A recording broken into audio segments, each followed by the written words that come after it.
Halo teman-teman semua, semoga masih semangat di hari ke berapa puasa ya sekarang.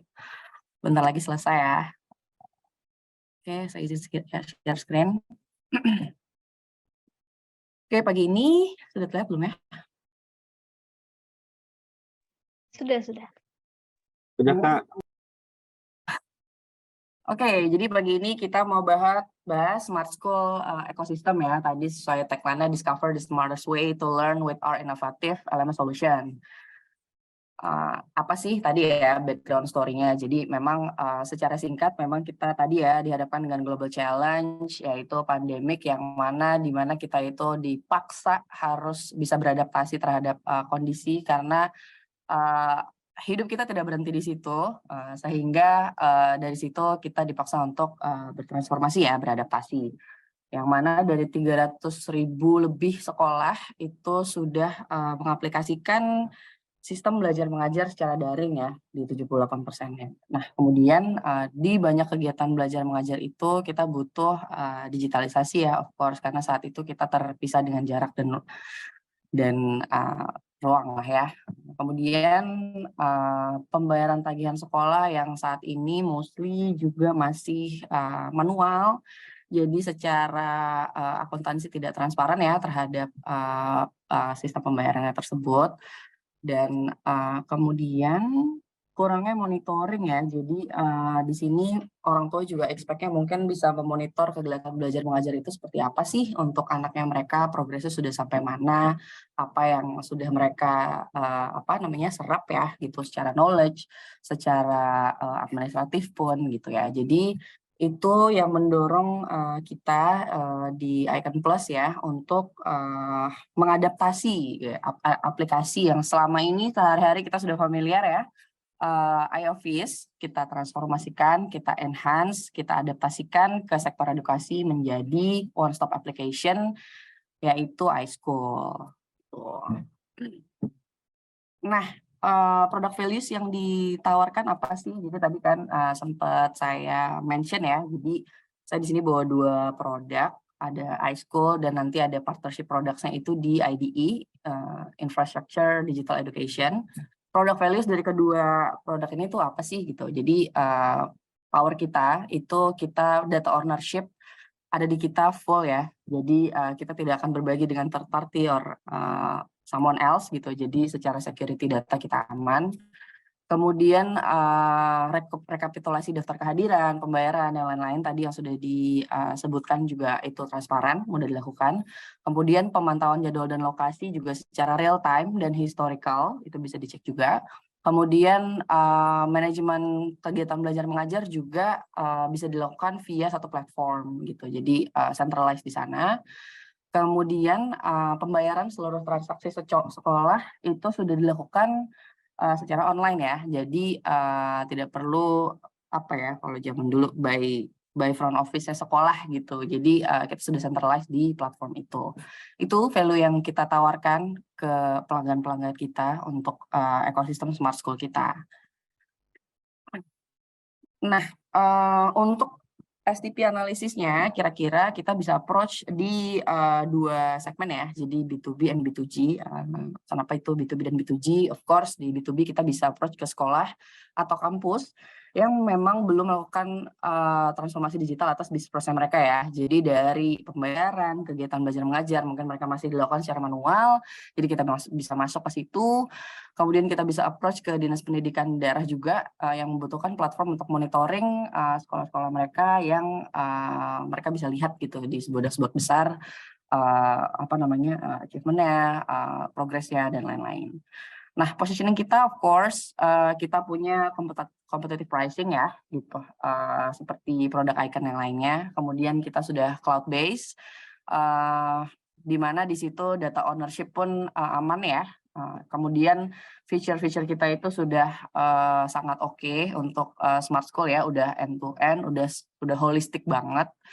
Kemudian of course ketika kita go digital berarti kita paperless, kita go green ya. Kemudian kalau memang secara produk fitur-fitur itu juga belum memenuhi kebutuhan, kita open to customize untuk pelanggan kita gitu. Jadi jangan takut, jangan merasa takutnya produk kita kurang karena kita open to customize. Oke, jadi kenapa sih kita ngobrolin Smart School hari ini? Jadi berdasarkan feeding data nih yang saya dapat, jadi dari 12 bidang kita punya potensi di smart education, di education sector itu di around 218 miliar ya. Jadi dari estimasi revenue itu mungkin kita bisa realisasikan nih dengan 2 produk jagoan kita hari ini gitu.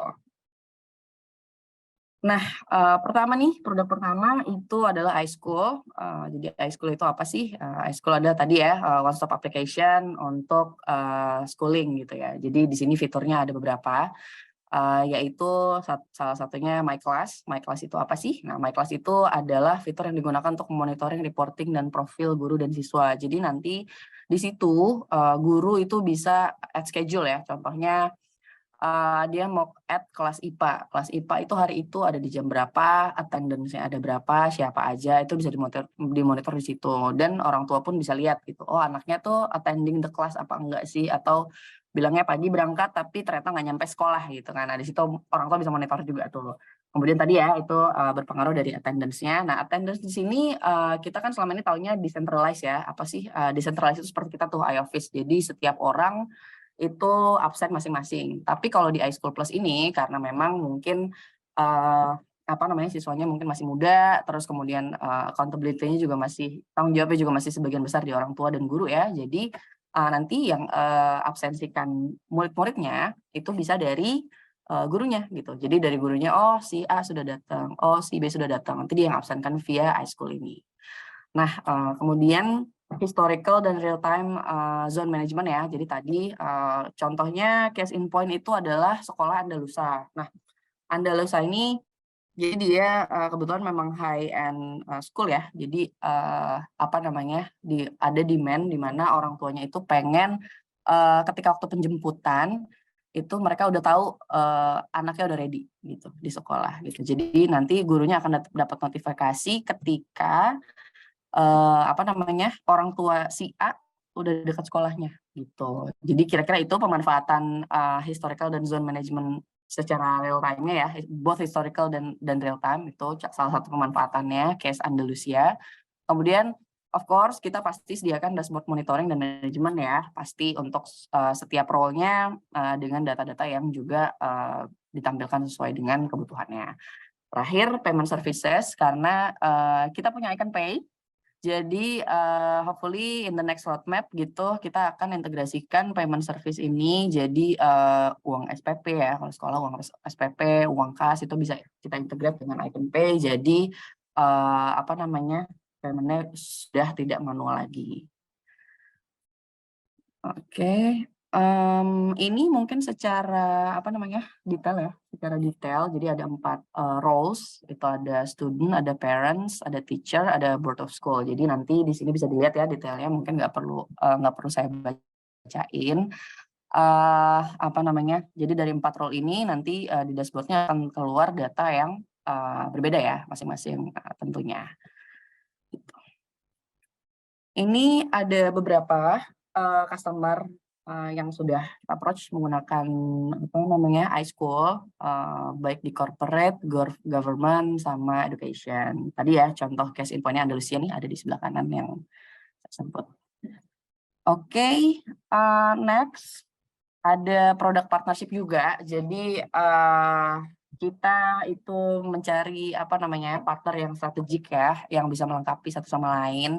Salah satunya kita punya IDE ini ya dengan teman-teman di Mobilecom. Jadi tadi ya mungkin kalau iSchool itu powernya lebih ke di mana dia bisa tracking guru dan siswa dan orang tua gitu. Kemudian kita bisa paymentnya centralized di sana gitu. Nah, tapi memang di IDE ini powernya adalah kita bisa manage konten pembelajaran di platform ini gitu. Contohnya gimana sih? Nah, kalau di iSchool tadi perbedaan ya, kita ngomong perbedaan. Nah, perbedaannya itu kalau di iSchool tadi contohnya nanti gurunya memberikan tugas, murid itu akan upload manual. Jadi secara penilaian grading itu gurunya akan melakukan manual juga.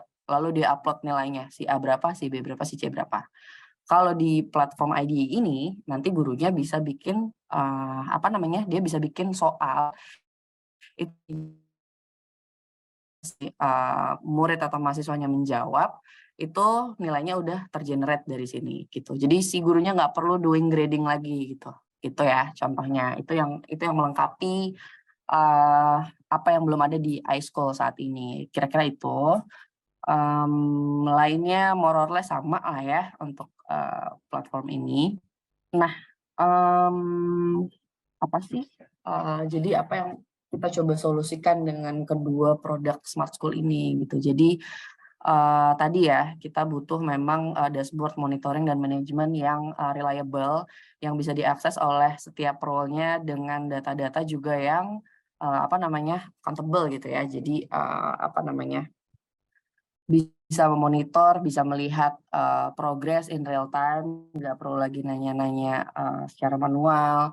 Kemudian blended learning, apa sih blended learning itu? Jadi tadi ya kita sudah beradaptasi dengan kondisi saat ini. Jadi kombinasi classroom-nya yang offline dan online itu bisa dilakukan by platform digital.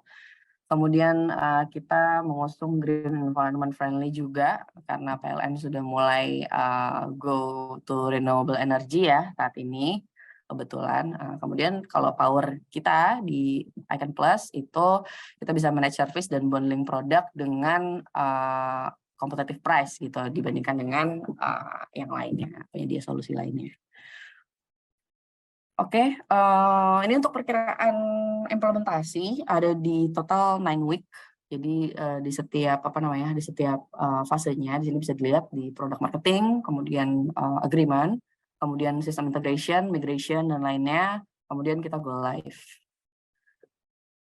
Oke, mungkin itu yang bisa disampaikan pagi ini. Tapi mungkin sebelum saya kembalikan ke Mbak Gania, ini kita bisa lihat ada beberapa mockup ya, capture aplikasinya untuk iSchool. Ini contohnya yang pickup tracking tadi ya, untuk case in point-nya Andalusia. Ini jadi bisa dikonfirm juga nih, pick-up-nya by parents or by driver. Contohnya, kemudian ini yang kelas sama dashboard-nya, bisa dilihat di sini. Kemudian ini untuk attendance, mirip lah ya dengan iOffice kita. Itu untuk iSchool, ini untuk IDE ya, Scholaria. Jadi di sini juga sama ya, ada dashboard, ada attendance history, ada raport, ada exam, ulangan ujian. Itu mungkin teman-teman materi pagi ini yang bisa saya sampaikan. Mungkin saya kembaliin ke Mbak Gania. Thank you, Baik, terima kasih untuk sharingnya. Tentunya juga melalui platform ini, Smart School, kita juga bisa simplifikasi bisnis proses yang ada di edukasi ya, Mbak Anza ya. Ya, betul sekali. Iya. Nah, baik, terima kasih untuk teman-teman semuanya. Saya juga mengingatkan kembali untuk absensinya, jangan lupa untuk link materi juga nanti akan di-share di flyer pasca webinar. Kemudian teman-teman udah dimasuk penghujung acara nih teman-teman. Aku mau kasih pantun kali ya. Kanza. Burung Irian, burung cendrawasih, cukup sekian dan terima kasih. Terima kasih kepada Kak Anza atas pemaparannya pada webinar pagi hari ini. Untuk teman-teman juga terima kasih yang sudah memberikan pertanyaan-pertanyaan di pagi hari ini dan Mbak Anza sudah menjawab pertanyaannya. Baik, Iconers, sekali lagi saya ucapkan terima kasih banyak perhatiannya dan rekan-rekan. Kami panitia penyelenggara, mohon maaf bila ada kekurangan dan juga kesalahan sepanjang waktu webinar. Terima kasih, wassalamualaikum warahmatullahi wabarakatuh. Waalaikumsalam. Thank you Mbak Gania, Pak Wayaris. Thank you teman-teman semuanya. Terima kasih Mbak.